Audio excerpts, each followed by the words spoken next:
हिमाचल में सरकारी कर्मचारियों को ओल्ड पेंशन बहाल होने की उम्मीदों को बड़ा झटका लगा है। केंद्र सरकार ने न्यू पेंशन स्कीम की जगह ओल्ड पेंशन स्कीम बहाल करने की संभावनाओं पर पूरी तरह से विराम लगा दिया है।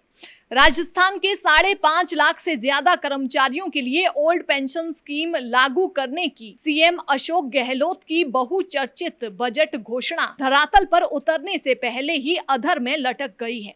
केंद्र के अधीन आने वाली पेंशन निधि विनियामक और विकास प्राधिकरण ने न्यू पेंशन स्कीम के दायरे में आने वाले राज्यांश और कर्मचारियों के अंशदान का 39,000 करोड़ रुपए लौटाने से इनकार कर दिया है। राजस्थान सरकार को भारत सरकार के वित्त मंत्रालय के अधीन काम कर रहे पेंशन फंड रेगुलेटर से गई चिट्ठी हिमाचल सरकार को भी मिल गई है। हिमाचल में 2004 के बाद से सभी सरकारी कर्मचारी न्यू पेंशन स्कीम के दायरे में हैं और ये आगामी विधानसभा चुनाव से पहले ओल्ड पेंशन स्कीम की बहाली का इंतजार कर रहे हैं। इनकी संख्या 1 लाख से थोड़ा ज्यादा है। वर्तमान में हर एनपीएस कर्मचारी पेंशन फंड में 10% का योगदान करता है, जबकि राज्य सरकार 14% हिस्सा देती है। इस कारण अब तक करीब 6,300 करोड़ फंड एनपीएस में जा चुका है। ओल्ड पेंशन के लिए एनपीएस कर्मचारी संघ मॉनसून सत्र में विधानसभा के घेराव की तैयारी भी कर रहा है।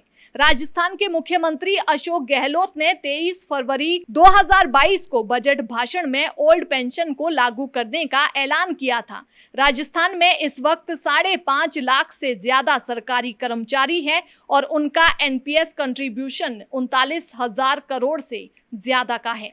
21 अप्रैल को राजस्थान सरकार ने भारत सरकार को पत्र भेजा था कि उन्होंने अपने यहाँ एनपीएस को बंद करने का फैसला किया है। इसीलिए अब तक राजस्थान सरकार की ओर से एनपीएस में जमा करवाए गए फंड को रेवेन्यू रिसीट के तौर पर वापस लौटा दिया जाए। अब एनपीएस का पैसा संभाल रही pension fund regulatory and development authority यानी पीएफआरडीए के सहायक जनरल मैनेजर प्रदीपो चटर्जी ने राजस्थान सरकार को जवाब भेजा है कि इस स्कीम में इस तरह का कोई प्रावधान नहीं है, इसीलिए भारत सरकार ये पैसा नहीं लौटा सकती।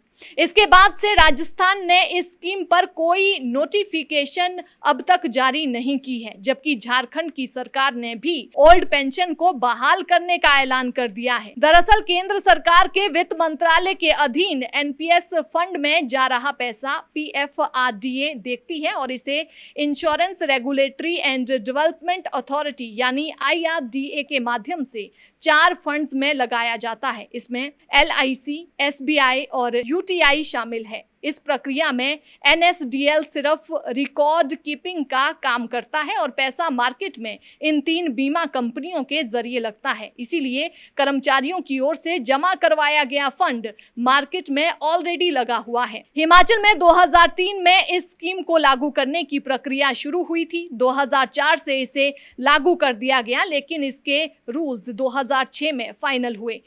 इन रूल्स में यह भी प्रावधान है कि यदि राज्य सरकार प्री मैच्योर विड्रॉल इस फंड का करना चाहती है तो 80% पैसा जब्त हो जाएगा। सिर्फ 20% पैसा ही राज्य सरकार को वापस मिलेगा। इसीलिए अब ये लगभग तय हो गया है कि राज्य सरकार इस मामले में केंद्र सरकार को प्रस्ताव भेजने के सिवा ज्यादा कुछ नहीं कर सकती। इस मसले में अब केंद्र सरकार के स्तर पर ही कोई फैसला अपेक्षित है।